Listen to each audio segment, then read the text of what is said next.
Welcome to the American Institute of Stress's official podcast, Finding Contentment. The goal of this podcast is to highlight new information about stress and stress management techniques. While we understand that stress is a very personalized issue and different for everyone, we hope to help you find your own way to contentment. Welcome, everybody. This is your host and executive director for the American Institute of Stress, Will Heckman. Thank you once again for joining us today. Hopefully you've been following these podcasts, and you will be following all the future podcasts. If this is your first time, you should know that these podcasts focus on stress and stress-related issues. And please remember to follow us at stress.org. And also take time, send in a review, send in a comment. I love hearing from you guys. And speaking about stress, if you are stressed and you don't know where to start on your journey to feeling better, AAS has an easy, confidential online self-assessment tool. It's called Stress Mastery Questionnaire, the SMQ. You can take a quick online self-assessment and receive personalized feedback on your stress risk scores. It comes in the form of a one-page personal stress profile that gets followed by a detailed 9-page stress report.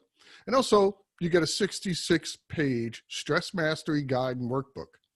Again, all you got to do is go to stress.org, look for the SMQ.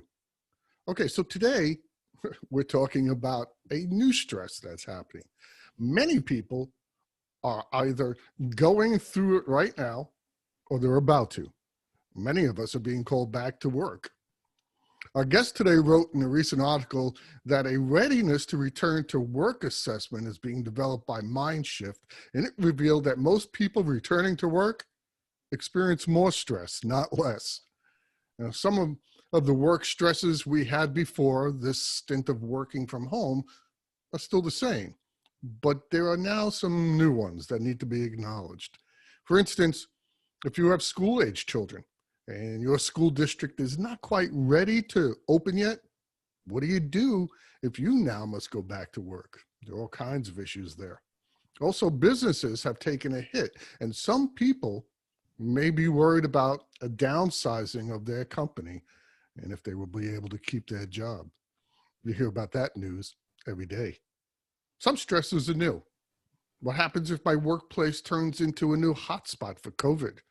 I know many teachers are very worried about that. Many friends of mine many of my friends are teachers, including my wife, and they're worried about returning to the brick and mortar school just for that reason.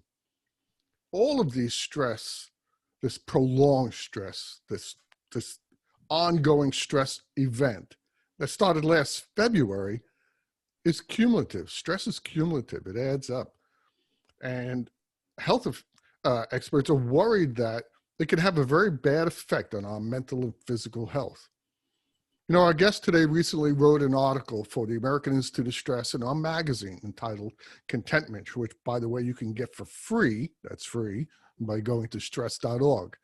In it, he covers many aspects of returning to work and the physical ramifications of prolonged stress. Joining us today is going to be Dr. Jeff Jernigan. Jeff is a board-certified mental health professional. He's known for influencing change in people and organizations by capitalizing on growth and change through leadership selection and development.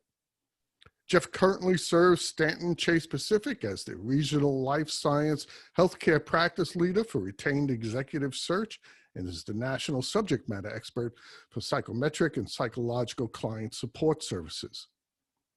And a lifetime of focus on humanitarian service is reflected in Jeff's role as the Chief Executive Officer and co-founder, along with his lovely wife, Nancy, for the Hidden Value Group. That's an organization bringing healing, health, and hope to the world in the wake of mass disasters and violence through healthcare and education and leadership development.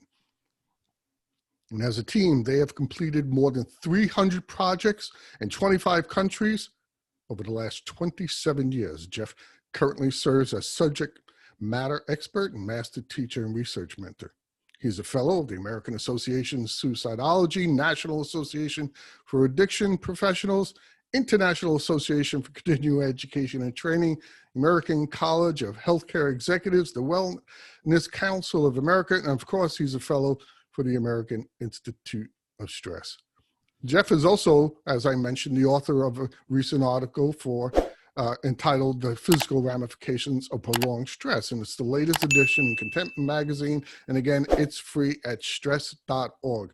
Also, I want to mention, if you'd like to learn more, and I suggest that you do, about Hidden Value Group, make sure you go to hiddenvaluegroup, all one word, .com. hiddenvaluegroup.com. So please join me in welcoming Dr. Jeff Jernigan.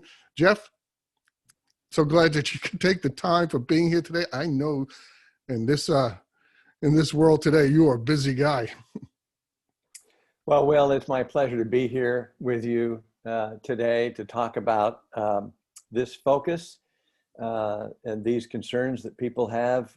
I'm looking forward to, along with you, bringing them some answers and helping them understand how to shed the stress that they're living with in helpful ways, and leaving them with a sense of hope, looking forward to the future.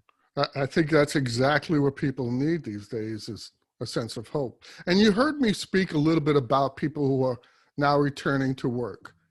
And I was thinking about that as I read your article, and the only thing that I could relate it to was to how a woman must feel after being on maternity leave for a long period of time. But that's just a single person. This is happening in mass right now. Millions of people. I don't think we've ever experienced what's going on right now. What are some of the new problems you think that people will be facing that will cause them a lot of stress? Well, I really like the list you recalled for us regarding all the different sources of stress and tension and pressure and uncertainty in our lives at the top of this time together. I would say that all of those impact our sense of personal security, but particularly our job security moving forward. That sense of prolonged concern about my life and my job, with the kids and all the other things you mentioned tossed in there,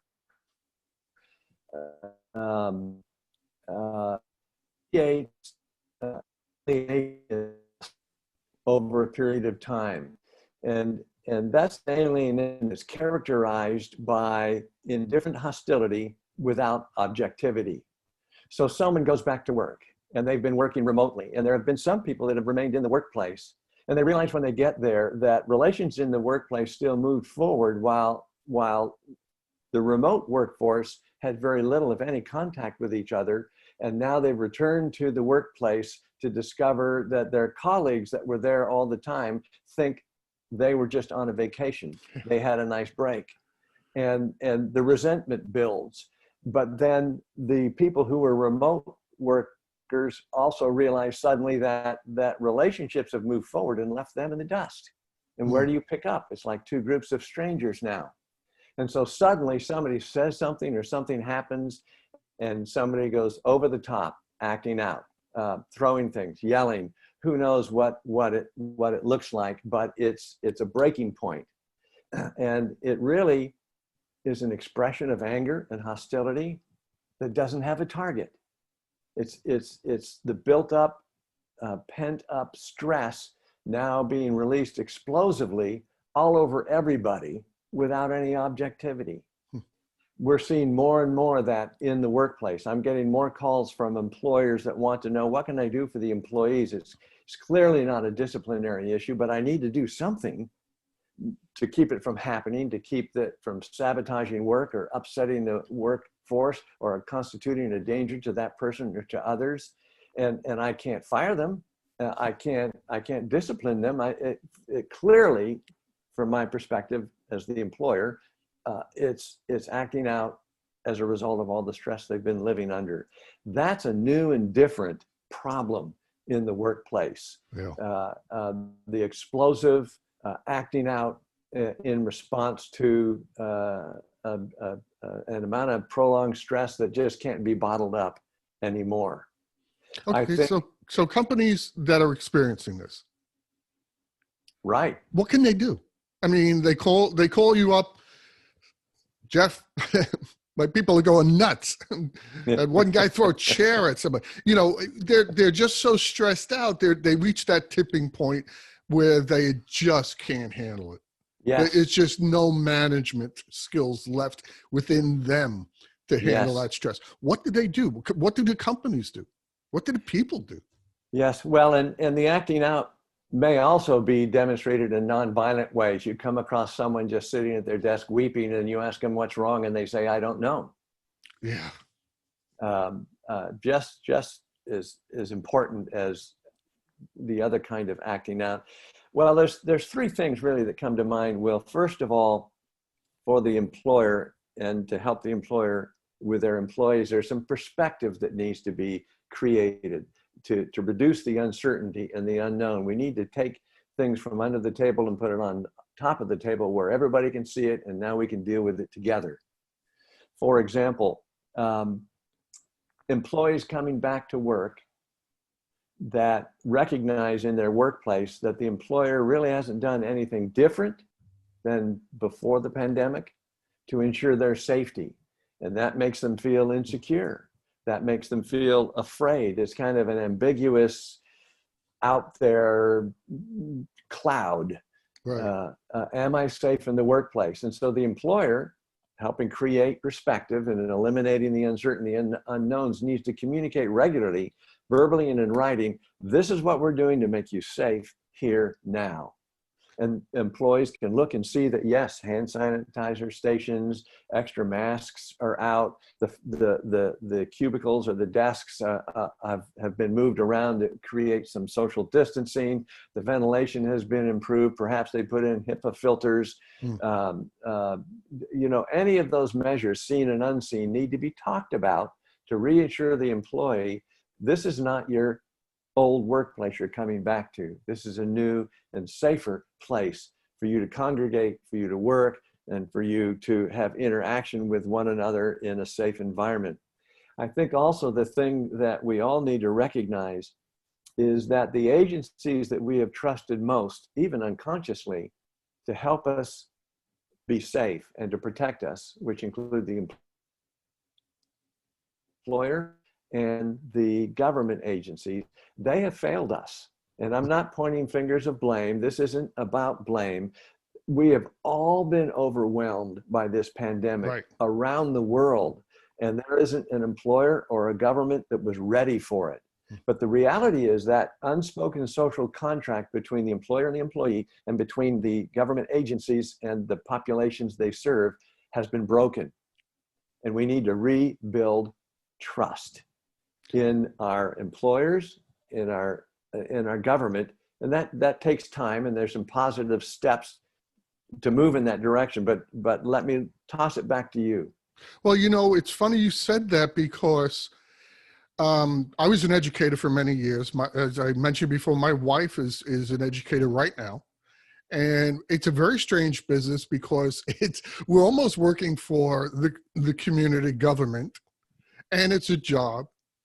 And so a lot of teachers and educators right now are feeling a different kind of stress, that the concentration, like you said, trying to make people feel safe, doing some measures are all aimed at keeping students safe, but very little to keeping the employees safe, the teachers safe. So that has come up, and people have asked me about that, people who are not in education. And it just happens to be the field that I know of what's going on. So I guess what I'm saying is it also depends on what kind of business you're in. If you're in a small office, you may feel more comfortable if there's not a lot of changes. Hey, very everything is true. normal. It's okay. You get that sense of, I'm home, back home. Do a lot of changes when you walk in that door and you see your desk has been moved, and you see now you have to, I don't know what other kinds of, you can't share phones, you can't share computer stations. Do you think that will cause more stress? In some people, obviously. It can, Will. Perception is 100% of reality for people. So we need to help them understand what's new and different, as well as what has not and will not change. I think everybody's accepting of the fact that the pandemic is changing things and will continue to change things for a long period of time moving into the future. So they're okay with that. But I think, again, perception's 100% of reality. If they walk back in the workplace and it feels like nothing has changed and I'm still unsafe here, that's a problem. Right. If they walk back into the workplace and it looks like everything has changed and I'm not comfortable with that, that's a problem. Right. And so again, employers need to over communicate what's changing and why, what's staying the same and why, how we're taking steps to protect you, even if you can't see those things. Information helps people speculate less, because in difficult times, speculation typically moves in a negative direction, which is why we want to help them understand what's real, what's going on, what can you expect, what have we done for you, how can you all help us together. For example, employers right now are faced with a second wave of change coming related to changes in regulatory compliance. The American with Disabilities Act is changing. The healthcare confidentiality, HIPAA regulations are changing. OSHA is changing workplace regulations. The EEOC and workers' comp are all changing around adapting to this pandemic, still existing and potentially in hotspots where employees gather and work. So that's going to force onto employers changes, physical changes in the workplace and in how they do things and how they report things and how an individual's privacy and confidentiality is handled. The employee doesn't see this going on. They will experience changes and feel encumbered by them unless there's an explanation going on. These are the new regulations for safety in the workplace. I want you to read all of this, and then let's get some focus groups together or a task force together so we together can figure out how we're going to comply with these in a way that makes sense and keeps us all safe. You have to have participation, and it's not more in terms of alliance and management. We're all in this together. The pandemic, the COVID virus doesn't care what your position is. Right. And neither should we when it comes to making the workplace safe. Yeah, and I guess it's a learning experience. First of all, we don't know what we don't know. And as we get more used to it, the stress levels will come down. I hate the phrase new normal, but I don't know why I hate that phrase. It seems like a perfectly good phrase, but it seems to be used so much that I've come to cringe when I hear it.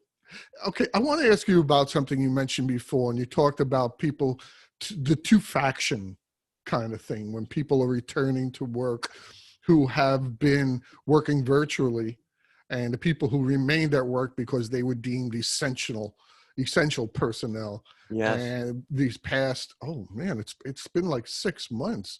Even though you may have been in touch with them remotely, you know, it's not the same.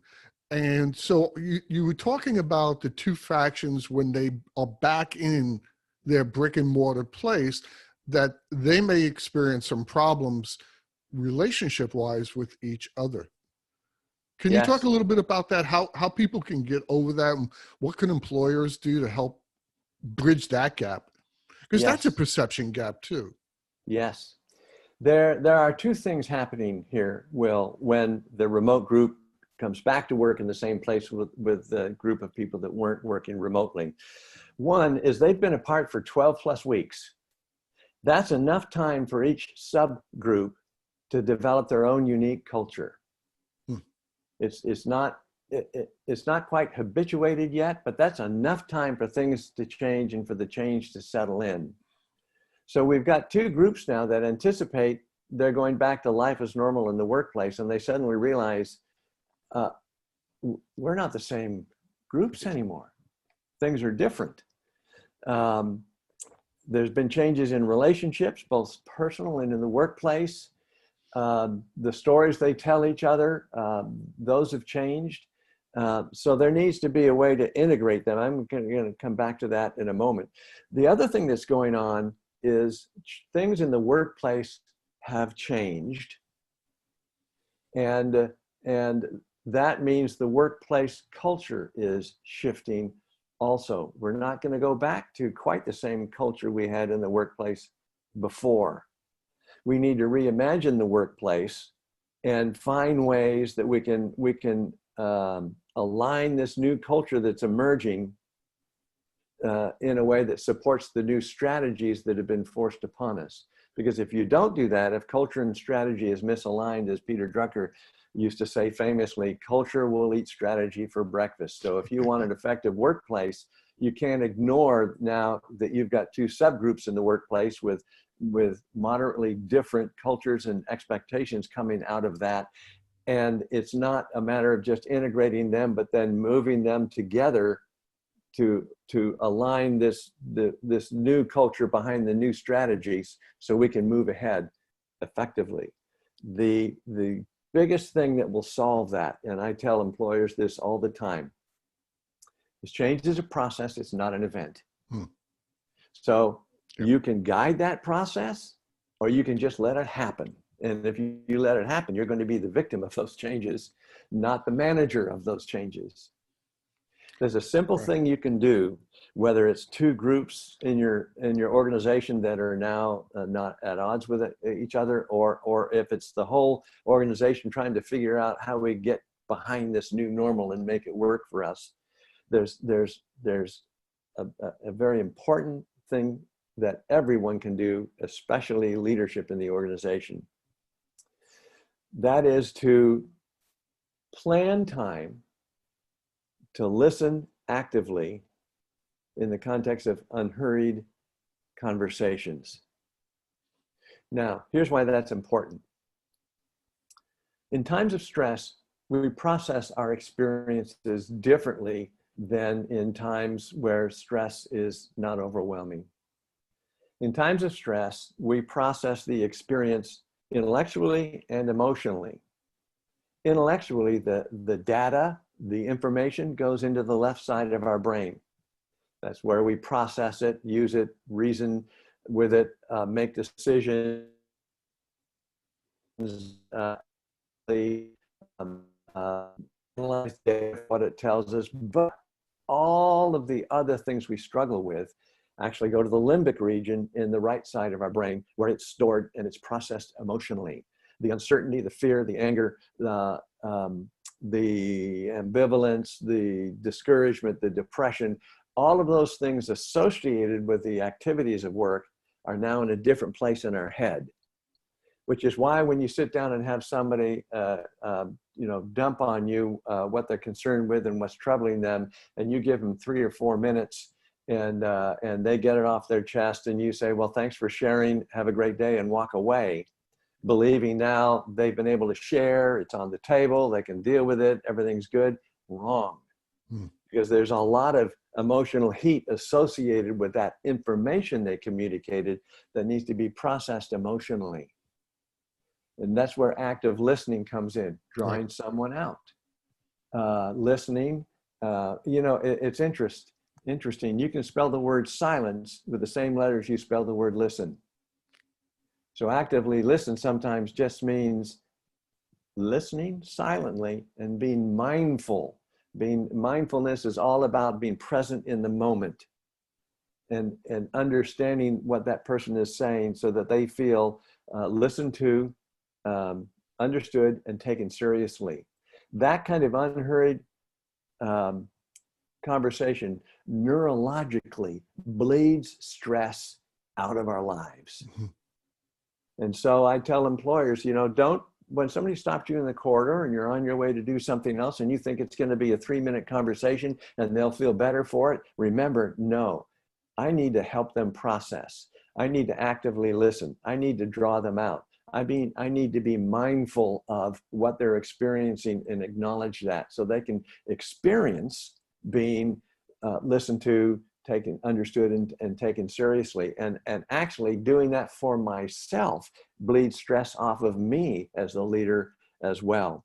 If we could do that for each other in our workplace, and I don't mean abuse it, it's not a 35-minute coffee break every hour, But if we can be more mindful of those opportunities to actively listen in the context of an unhurried conversation, we will do more to bring the stress level down in that workplace and in our lives than virtually an hour of exercise will provide. It might even be a good idea to be a little proactive if you have, I don't know, a small business and you have 20, 30 employees, to make a schedule. Say, hey, we're going to have a one-on-one talk, a significant conversation, whatever you want to title. Yours is Tuesday from 10 to 10:30.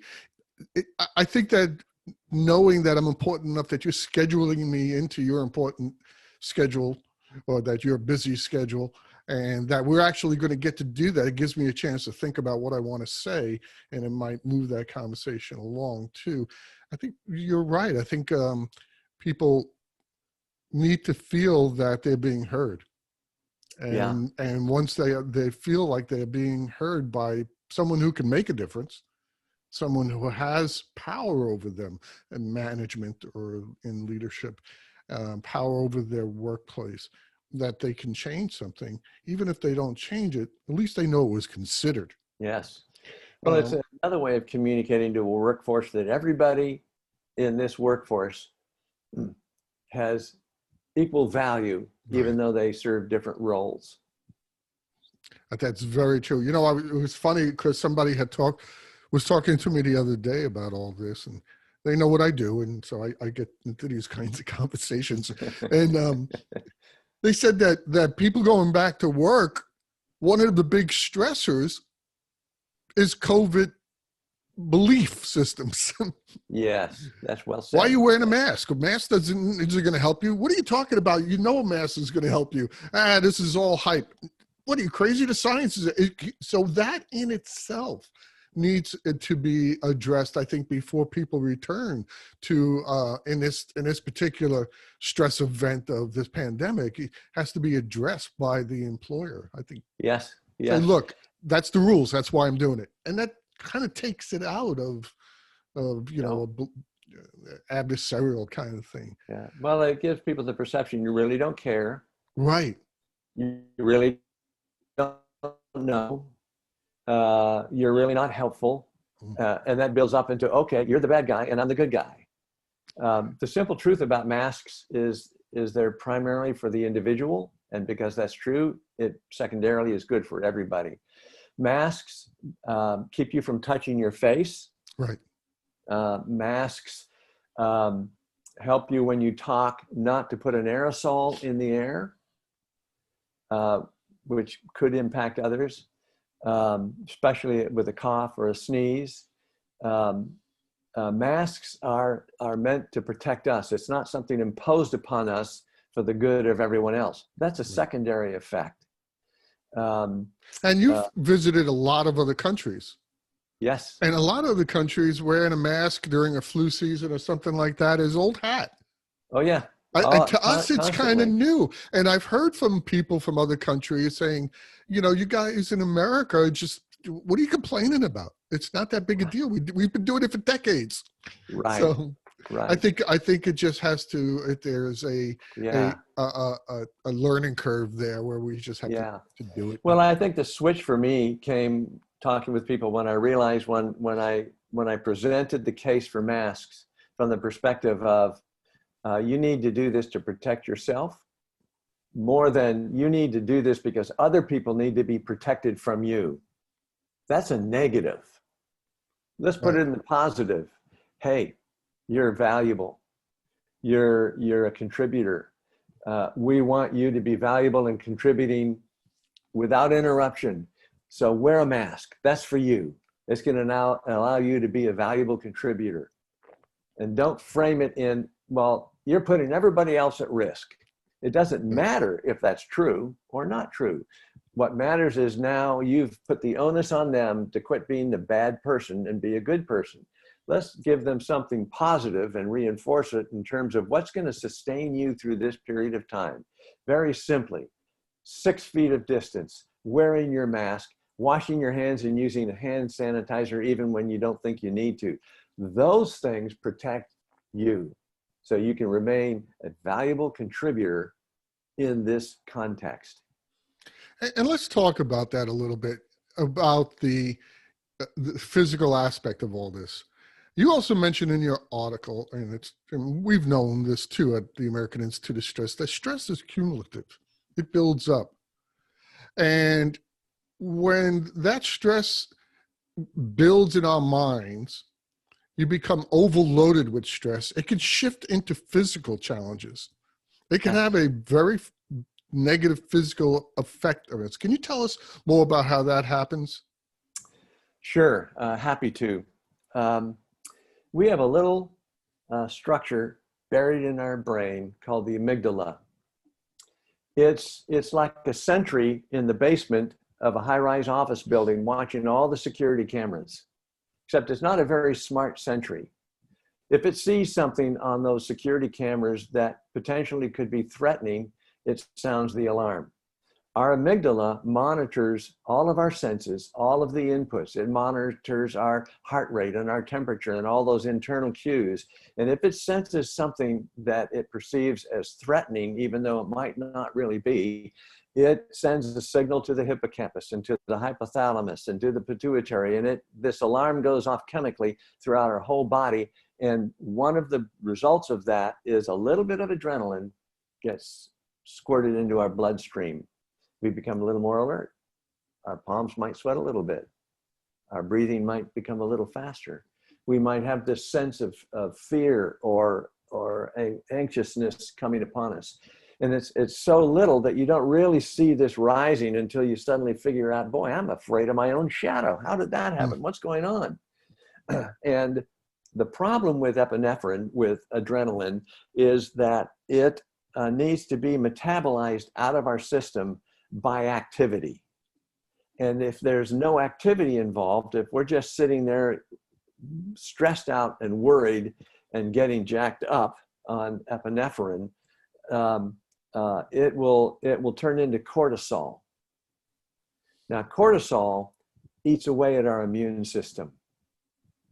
So if we're worried all the time and we're not watching our nutrition, our sleep, our exercise, and other physical things we can do to manage stress, down, and we begin to get ulcers. We begin to have stomach troubles. We get leaky gut syndrome. We begin to have bouts of depression and high anxiety that looks like a bipolar disorder. It's not. We can look like we're deeply depressed, and that has nothing to do with the actual depression in the mind. It has everything to do with the junk food we're eating because we're not watching our diet. Right. Our body getting all that processed sugar shuts down its own manufacturing of sugar, and now we develop hypoglycemia, which is a chemical condition, low blood sugar, and we act like we're depressed. When we get overstressed and begin to act out like we discussed earlier in the workplace, it takes on the appearance of an antisocial personality disorder. We begin to look like we're mentally ill, and we're not. We have gotten out of balance with our nutrition, our diet, our sleep, our exercise, our meaningful relationships, and we've lost an attachment to our purpose and meaning for being in the workplace. You know, that was such a great analogy that, you know, the security camera for our body. I really like that. And you hit the nail on the head when you said, you know, it has to do with balance. In the old days, when stress happened, I mean, the real old days, even older than me, when your village was attacked by some saber-toothed tiger, you ran away and you dissipated that stress by running away and living and to be able to run away another day. Now you sit in front of Facebook and it upsets you. So what do you do to get rid of that stress? Well, it comes down to management techniques. Yeah. You spoke about a few. I never understood, and I recently have changed my diet and have come to the conclusion that I've been an idiot up until this point, because I, like a lot of people, did not make the connection between a diet and things like hypoglycemia and depression and other problems that you're having. But every high school student knows in a chemistry class, you put the wrong chemicals in something and you get the wrong reaction. We're willing to do that in our bodies, but not in a chemistry class. Yes. So 30% of the energy our body needs every day to work well is consumed by the brain. 30%. 38 of the 46 nutrients our body needs to function well are used exclusively by the brain. All of the neurotransmitters that allow the structures of our brain to communicate with each other are manufactured by our diet. The components are developed out of the food we eat. So if we're not eating right, not eating well, eating the wrong things, our thinking can become stinking because the neurotransmitters we need that connect everything neurologically in our head aren't there or aren't there in the right proportions. And that all has to do with our diet. And, you know, since we're talking about the return to work right now, employers need to pay attention to that. Stop having just candy machines and soda machines available. And there are some healthier alternatives because you're doing yourself a favor. If your employees are, you know, misfiring in their brain, this synapses are misfiring because they watching some commercial that says they have to eat a candy bar to feel correct. You need to help them along. Right. We know this. You should know it too, and help your employees. It'll help the employers as well. We also need to limit our inputs, our information inputs, and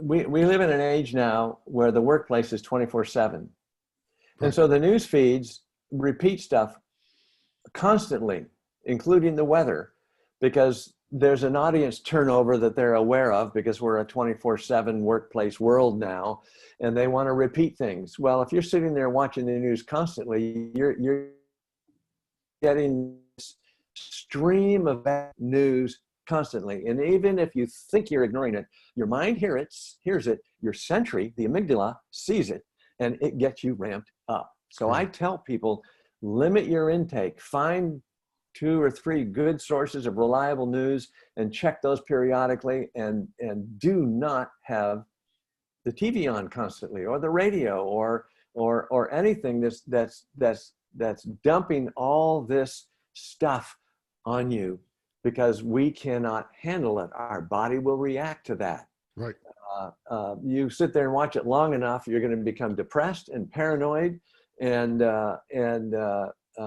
anxious, to the point that you may need medication to get back to normal.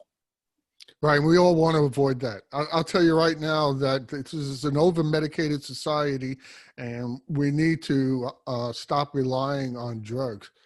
One of the things that I get asked about a lot, and you also mentioned in your articles, was about sleep disturbance. Was the very first sign of a stress disorder. We have done whole shows about sleep disorder. I've written articles about sleep disorder. I just interviewed a scientist from Stanford who is doing experiments on mice about sleep. It's become such an epidemic.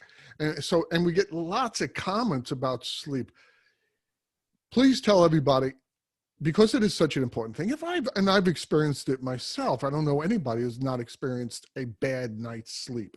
Hey, last night at 3:40 in the morning, I got a weather alert on my phone that sounded like an alarm from a fire engine. So you're going to lose a night's sleep now. But how is sleep disturbance affecting us when it's ongoing?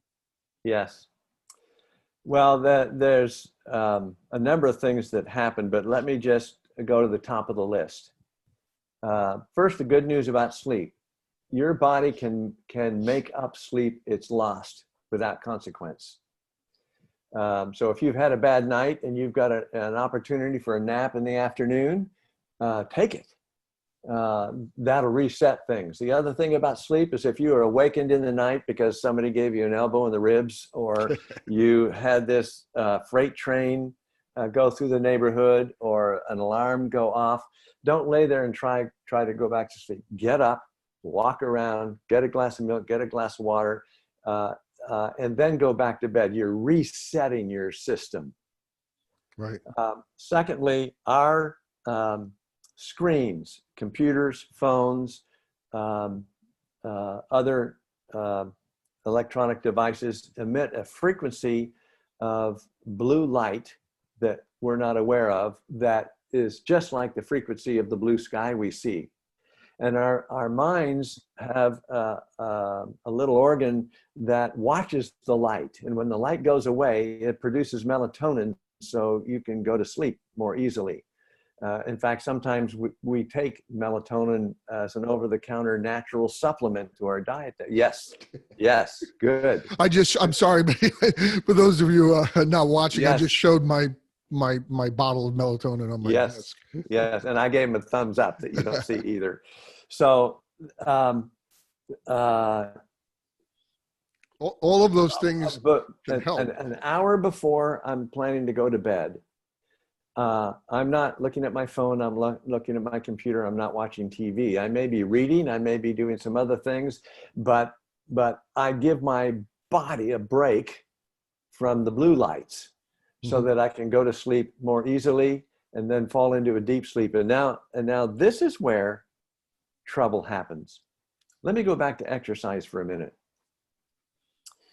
When we exercise normally, our muscles produce an enzyme that travels to our brain and triggers the manufacturing of what's called a brain-derived neurotrophic factor, BDNF. This little guy is magic, because when we're in our deep sleep, this neurotrophic factor triggers the replacement of brain cells and the repair of neural pathways. It cleans up all the plaques and all the tangles that our working brain has produced in our waking hours. Let's the guy sitting in the basement, the sentry. Okay, he's there 24/7. Now, during the day, that high-rise office building is full. It's active. There's stuff going on left and right and up and down and sideways. And then the sun goes down and the building empties and everybody goes home. You can hear the crickets chirp for about an hour before all the janitorial staff comes back in, fills up that building, empties the trash, wipes off the tables, replenishes the water jugs, gets the stains off the carpet, picks up the mess, gets everything in order again for everybody to come back in the morning and work without interruption or obstacle. You can imagine if that janitorial staff never came back at the end of a month, that's going to be a pretty cluttered mess in there. That is what BDNF does to us physiologically. It cleans up the mess and sets everything in order for our next day of work. And if we're not getting enough exercise, it's not going to happen. Wow, that's an awesome analogy. One of the best analogies I've ever heard. So thank you for that. And you said a couple of things that were very important, like taking a nap. Hey, didn't we learn that in kindergarten? Guys, what happened? It's not part of kindergarten. What happened? It changed? It didn't change. You still need enough sleep to, like you said, what a distraction it would be if that cleanup crew didn't come in and clean it up. Right. You come back to work the next day and you can't even function right. Right. It's a great analogy. By the way, if you are somebody like me who spends a lot of time in front of a computer and you wear glasses, I got glasses that block that blue light. Yeah, I do too. And it's great. I used to get headaches and I don't get them anymore. So if you're out there and you're finding that's affecting you, that's something you might want to look into. Okay, so one of the last things I want to talk to you, because we're kind of running out of time. We could talk for hours on this. You have some of the best analogies I've ever heard, Jeff. What are people who are feeling overwhelmed, or that overwhelming sense of stress, that they're on the borderline of burning out? When do they need to see a therapist or a mental health professional? Or can they just go speak to their boss or a personal relationship to get that help? Well, there's three things I suggest to people that feel they're on that edge to try first before seeking professional help. And one is just to take a personal inventory. How is your nutrition? Regular meals, eating the right things. How is your exercise? Are you getting at least 153 minutes of exercise that have periods of intensity in them over more than one episode during a week? That's the minimum it takes to trigger the brain cleanup thing. Exercise also removes toxins that make it more difficult to reason, to make decisions, to recall, to be self-regulated in your emotions. So how is your nutrition? How is your exercise? How are your sleep patterns? Then secondly, are there meaningful relationships in your life, people that you can talk to remotely or in the world, anywhere? A meaningful relationship in this sense is somebody that provides you psychological safety when you're expressing authentically what you're thinking, what you're struggling with, what you're concerned about. Will they listen to you without judgment, without a critical spirit? Will they encourage you from a positive perspective instead of saying, well, you got to stop doing this? They say things like, you need to think about doing this. And in other words, a meaningful relationship is one with someone you trust with yourself, that isn't going to judge you, that will consistently encourage you and give you helpful ideas to process. That relationship is reciprocal. You don't have it with everybody, but those are what we mean about when we describe a meaningful relationship as something that sheds stress faster and in a more healthy, natural way than anything else. Conversations with people that you have a meaningful relationship with, there's safety there. Then the third thing I ask them about is, are you balancing your stretching experiences with nourishing ones? And I don't mean, are you taking a break? Stress is cumulative, and that little guy buried in our head doesn't care whether the stress is good stress, eustress we call that, or bad stress.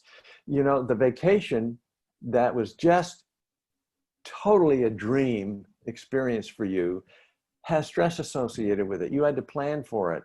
You had to set aside finances for it. You had to pack up the car and the kids, and you had to travel and these arrangements, and that, you know, that all involves stress, just like the vacation from hell will involve stress. Your mind doesn't know the difference. It packs it all together, which is why we need to focus not on so much, I need a break or I need a vacation, but how can I balance the stressing experiences in my life with nourishing ones? Right. Is that, you know, visiting with friends? Is that taking a vacation? Is that taking a walk? Is that reading a book? Is it just sitting in the quiet? Is it activity with other people? The range of stretching and nourishing experiences is very broad and very different from everyone. So you need to sit down and figure out, okay, what kinds of things do I do that I feel nourished by, energized by, refreshed by, strengthened by, whether it involves activity or no activity? And what are the ones that are stretching me? You know, one nourishing experience will balance out 3 times the amount of stress. Another way to say that is that recovering from stress can take up to 3 times more than it took to create the stress and live with it. So you can reverse that with nourishing experiences. You can bleed the stress off through nourishing experiences that are balanced with the stretching ones. Okay, so we've had that conversation about those three things. We've done a self-evaluation, and they feel like they're okay in some parts, but they're totally out of control in others.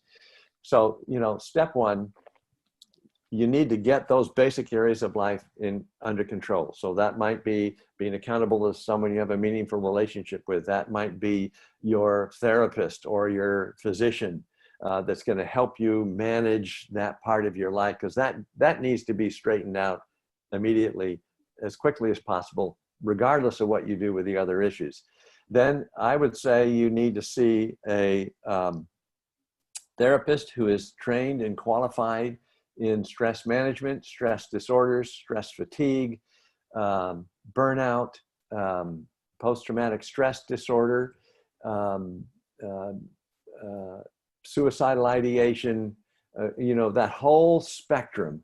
You need someone who has expertise in that and can help you understand what signs to look for when you're getting to that point where you're not able to self-help anymore. Because if you're at that point, that's where you're going to need some medication to get you back to ground zero and get your life back in control. And I emphasize the need to see someone who has a strong professional background in stress management, because you don't want to see someone who's going to over-medicate you and just throw drugs at the problem. It's a holistic approach, mind and body, physiology and psychology. It's got to work together. That's very true, and you're right. There's too much of that throwing drugs at it. The president of AIS, Dr. Kirsch, once said to me, he said, we're over-medicated. I mean, practicing medicine is in their name. Right. So it's, it kind of made sense to me. So we have to be careful of that to try and stay away from the medicine as much as we can. But I'm not going to tell you, if you need it, don't take it, because not taking it can be worse. Here's the reason it sneaks up on people that put them at that place of, I can't get back to normal without help. There are three kinds of trauma we experience in life. Trauma one, we're most familiar with. That's a significant event or clusters of events. Someone's passed away. There's been a terrible accident. We're threatened with violence. We lost someone to COVID-19. Those bring our stress up high in a short period of time, but then it can go back down as you move past those events. Trauma two is a low-grade, long-term, prolonged level of stress that doesn't have any traumatic events like trauma one has to it. But given long enough time without interruption or management, it can produce post-traumatic stress disorder, just like you were a combat veteran in a war. And that's the kind of stress in a pandemic that sneaks up on people, and suddenly they fall off that cliff.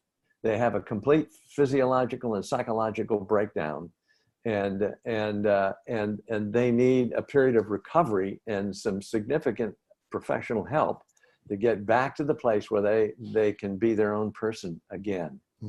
Vicarious trauma is another form of trauma that sneaks up on families, usually with the children.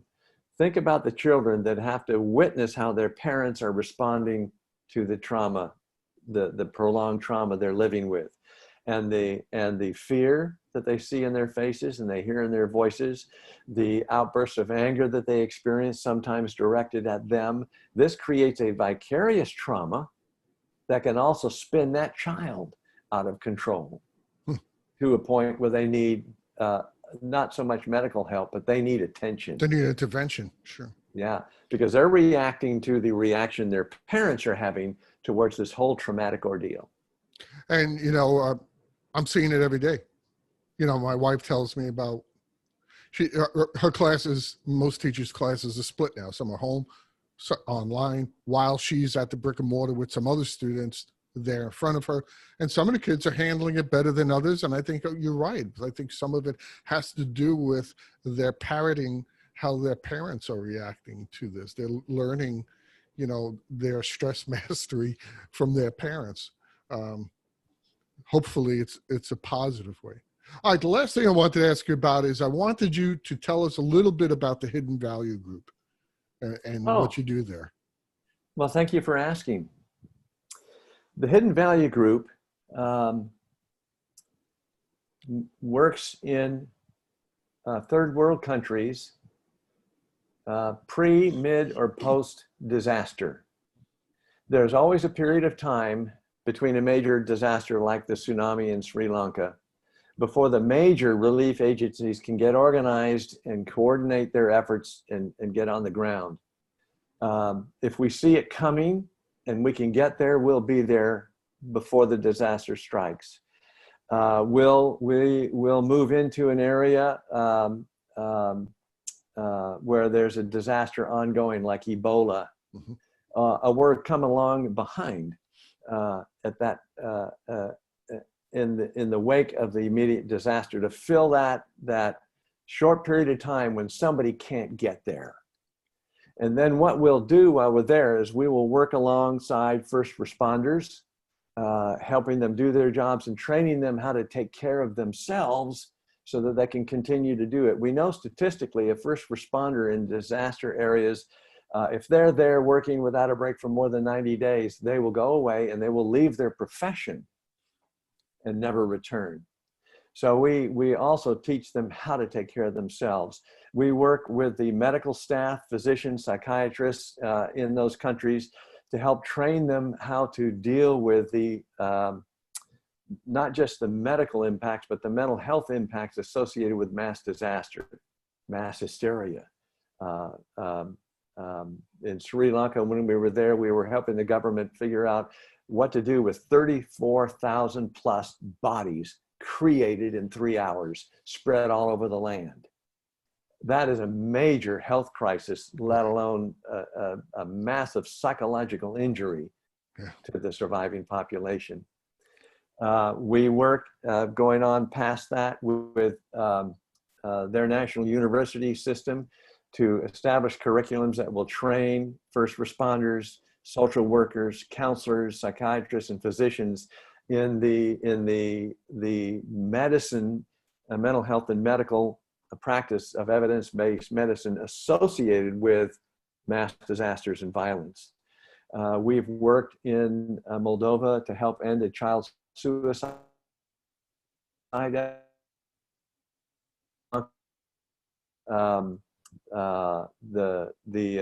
impacts of the tsunami.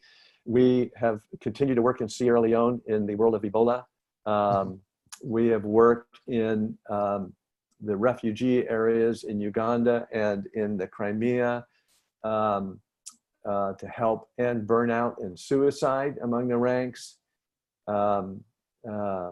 We are fortunate enough to have the trust and confidence of most of the third world over the last 30 years because of our work.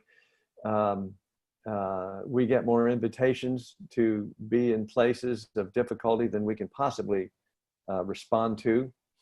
And all of our work, our medical staff, our volunteers get no financial remuneration for this. I got to tell you, we're lucky you guys are around. Yeah. Well, it's funny. I'm the chief executive officer and board chair for the Hidden Value Group. And other than actual expenses, when I'm serving as a medical teams leader in these places, I don't take any money out of that $20 million organization. We have 2 paid employees. One is our financial director, and the other is our director of volunteers. Everyone else is very generous with their resources and with their time. So all you guys out there who don't believe there are really good people out there anymore, I hope you heard all that. Yeah. Well, and that's why I work for Stanton Chase also as their North American psychological expert in different ways, because I've got to do something to pay the bills. Yeah, I understand that. But I just want to applaud all your efforts and all that you do, with the Hidden Value Group and all they do. I being a former first responder myself, I was with NYPD for a short while. People don't really realize what a blow it is to the people working those kinds of disasters. Oh my goodness, yes. And we call them hidden come, heroes. Yeah, and for years to come, it haunts you. I never talked about it. I didn't want people to share in those experiences. So a lot of first responders keep that to themselves. They're stoic. And well, thank you for your service, Will. Well, it was my honor. And thank you for all you've done. And thank you for joining us today. I appreciate it very much. I know, and these days you have to be really busy. So I want to thank you for your time. And everybody out there who is listening, please don't forget to check out the Hidden Value Group. Just go to hiddenvaluegroup.com and see all the things that they do there, and that Jeff, you can find out about him and read their blog, Jeff and his wife, Nancy. And Hidden Value Group, Will, is actually made up of 5 organizations, 2 for-profit and 3 nonprofit. They'll find the links to those organizations there. The primary one that's involved in what we've been discussing is Olive Branch International. They work out the logistics of getting us around the world where we need to be in a timely fashion. Most of our volunteers come out of that organization. We also do policy advisement with levels of government to help them put in place public policies that will protect them from being overwhelmed by disasters in the future. Awesome. So again, people, you know where to go to visit it, hiddenvaluegroup.com. Again, we want to thank our guest today, Dr. Jernigan. And once again, this has been your host, Will Heckman. I want to thank you all for joining us today. And don't forget to please follow this podcast. And again, I want to hear from you guys. So send in your reviews and comments. And remember that your support helps keep making these podcasts. And I also want to remind everyone that just as stress is different for each of us, there's no one stress reduction or management strategy that is right for everyone. So that means you need to join us next time as we explore more stress management strategies and insights. And remember to visit stress.org to gather information, tools, techniques, look at the courses, and maybe you can find your way to live a healthier and happier and a longer life. And I hope the information that you heard today from Jeff and myself will help you find contentment. Good day, everyone. See you next time.